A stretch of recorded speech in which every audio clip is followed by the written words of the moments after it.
Então tem muitos fatores aí mexendo nos mercados, né? E por isso o título, calma, calma, e muita oportunidade começa a surgir, né?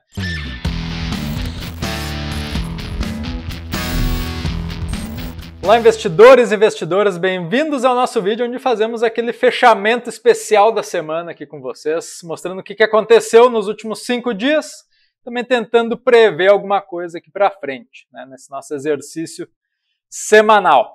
Bom, antes de começar aqui com o gráfico, quero mostrar para vocês uma foto que o nosso Monberger nos mandou aqui, ele que não estava a semana passada aqui com a gente porque estava cuidando do seu pai. Então tá aqui a foto do André com o pai dele, já está tudo bem, e inclusive para provar que está tudo bem, o André já nos mandou fotos lá da Alemanha. Sim, senhores, nosso Monberger está bebendo direto da fonte lá o chopp, então está aproveitando as merecidas férias aí. Voltando para o nosso Ibov, a gente teve 3 dias de forte alta, né? Desde quarta-feira que o mercado deu uma engrenada. E na máxima de hoje quase atingiu o alvo do repique, né? Aquele repique lá até os 108 mil pontos, onde temos estes 2 topos lá de novembro e dezembro, bem como este fundo de março, né? Nesta mesma região. Se vocês observarem, a média de 21 períodos também está se inclinando para os 108. Então, por isso, acredito que esta região talvez seja difícil de ser superada de imediato. Né? O que pode acontecer aqui para a tentativa de superação desse patamar? 2, 3 dias mais lateral, leve queda, e aí tentar pegar força para formar um pivô de alta, né? Alguma reversão que mostre esta, então, procura pela superação desse patamar, que é uma grande resistência. E para baixo, aquele patamar aqui que eu comentei com vocês semana passada, continua sendo forte suporte. Tá? Então, região dos 101 mil pontos. Quero mostrar para vocês também Bolsa Americana, comportamento por lá. Lá não foram 3 dias de repique, como a nossa, foi só hoje, né? Então lá hoje teve uma alta de 2%, talvez engrenando mais alguns dias de força, teste esse patamar do suporte perdido, exatamente o ponto que estava lá na sexta-feira passada, em 4.100 pontos, né? Então esse patamar é resistência lá, assim como os 108 são para nós aqui no Brasil. Tá? Então ficar de olho nesses 2 pontos gráficos. Sobre fluxo de capital, pessoal, dá uma olhada aqui. A gente teve, em maio, já uma retirada de 10 bilhões. Isso é uma retirada bastante importante, né? Porque significa um pouco mais de 1 bi por dia em média. Vejam aqui no dia 10 de maio, né, que é o último da série que a gente tem aqui, 1,14 bi retirados, tá? Isso é até um pouco mais do que eles vinham colocando em média por dia lá de janeiro a março, que foram os meses aí com mais entrada de fluxo estrangeiro, né? Então, o investidor estrangeiro está tirando dinheiro da nossa bolsa. Não só em maio, como em abril também retirou, né? Então, em abril, uma retirada um pouquinho menos voraz, né?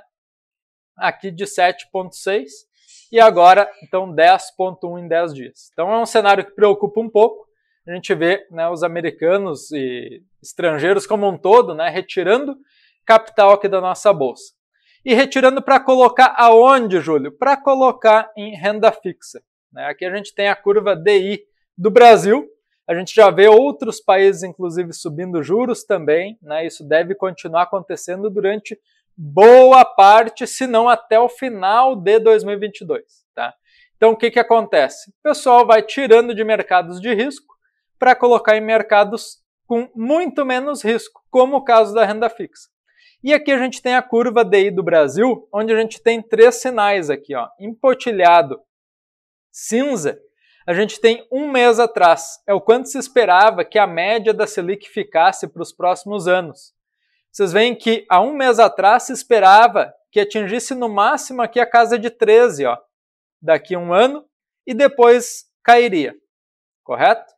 Já hoje, que é a linha verde aqui mais forte, esse cenário está muito mais desafiador aqui para a nossa economia. Por quê? Porque se espera que a Selic vá subir até 13,5. Visto isso, mercados de risco ficam ainda menos atrativos, já que investimento sem risco vai render em média 13,5 de 1 ano para frente, né? Daqui a 1 ano de hoje até daqui a um ano, então o pessoal prefere deixar as barbas de molho, porque essas barbas de molho estão rendendo muito bem, né? Hoje o investimento aqui em renda fixa com liquidez diária, rendendo na faixa de 103, 104 do CDI, com o CDI superando os 13, que logo, logo vai superar, a gente está falando de mais de 1% ao mês sem risco nenhum, né? Então vocês entendem que o fluxo está saindo das bolsas para a renda fixa, principalmente por esse motivo, né? A gente pode enumerar outros motivos, como, por exemplo, os resultados das empresas estão vindo menores do que o esperado. Então, a gente está vendo as bolsas caírem também porque as empresas não estão rentabilizando sobre o seu patrimônio, né, da forma como já rentabilizaram há meses e anos atrás. Então, o mercado está mais difícil para todas as empresas, praticamente, né? Principalmente quando a gente fala em tecnologia, porque essas empresas elas precisam captar dinheiro no mercado e captam, né, considerando a curva do DI futuro, né, como uma base do custo desse empréstimo. Se o custo está mais alto, essas empresas então vão captar mais caro e elas vão valendo menos, tá? Tem uma correlação muito forte nisso aí.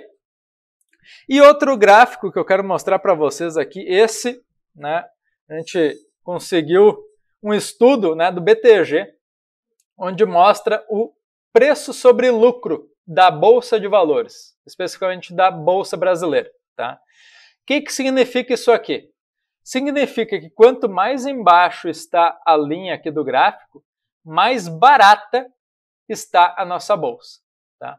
Por que isso? Porque o lucro que as empresas estão gerando, mesmo que menor agora, comparado com o preço dessas empresas na bolsa, está bem mais atrativo, inclusive, do que no período da pandemia. Estão vendo aqui? Então as empresas estão mais baratas hoje, se a gente considera os lucros que elas vêm entregando aí no mercado, tá? Então isso, por um olhar fundamentalista, geralmente a gente tem ótimos pontos de compra para quem pensa a longo prazo, tá? Então essas curvas são curvas que às vezes demoram aí 1, 2, 3 anos para se ajustar. O que seria ela se ajustar? Ela voltar aqui para o patamar central, né? E de 9 para 12,7. Só que olha a alta que a gente tem aqui em percentual de 9 até 12,7. Né? A gente está falando de mais de 30% de alta. Então, este é o potencial que a gente vê a longo prazo na Bolsa Brasileira. 30% de alta. Isso se não ultrapassar, né? E geralmente acaba ultrapassando. Vocês veem quando dá uma arrancada, né? Muitas vezes ultrapassa a faixa central aqui, como aconteceu no período logo após o Covid, né, onde veio aquela euforia nos mercados, e isso aconteceu até num grau ainda maior, né, historicamente até superou lá o ano de 2008, antes da crise imobiliária, né, americana que atingiu todos os mercados. Então esse é um gráfico, talvez o gráfico mais importante que vocês vão ver hoje, né, que é o quanto a nossa bolsa está barata, considerando o longo prazo, né, e comparando com vários outros anos aqui, desde 2005, essa série histórica, né? Então, é um dado muito interessante de a gente avaliar, que mostra que para longo prazo, talvez começar a comprar agora, né, pode ser interessante. Tem muitas empresas que caíram muito. Lógico, não sair comprando qualquer ação, né? Faça um ajuste fino, dá uma olhada fundamentalista naquela ação que você está querendo, naquele setor, procura qual é dentro do setor, né, que você vai lá, vai pinçar ela para botar na sua carteira. Então tem um carinho pelo seu dinheiro nesse momento, né? E dê uma olhada então que tem muita oportunidade aí acontecendo, tá? Então basicamente eram esses os recados aqui para hoje, né? A gente teve dólar aí, montanha-russa essa semana, né? Chegou a bater quase 5,20, agora deu uma queda. Então tem muitos fatores aí mexendo nos mercados, né? E por isso o título, calma, calma, e muita oportunidade começa a surgir, né? Criptomoedas, só essa semana caiu 20% em média, né? Então, para quem começa a pensar a longo prazo, né? Justamente o que eu comentei, né? Começa a pensar alguns ativos aí para colocar na carteira, né? E muitos que o seu eu do futuro vai te agradecer provavelmente por você ter feito isso, tá? Então, pense com carinho. Gostou? Acha que algum amigo seu merece também esse conhecimento? Compartilha com ele, manda o link aqui do vídeo para ele. dá aquele joinha, né? Comenta também aqui embaixo se você concorda, não concorda, por quê, né? Esse canal aqui é aberto ao debate, certo? Um ótimo final de semana para você, para sua família, curtam bastante e segunda tem mercado, tem tudo de novo aí pra gente. Até lá!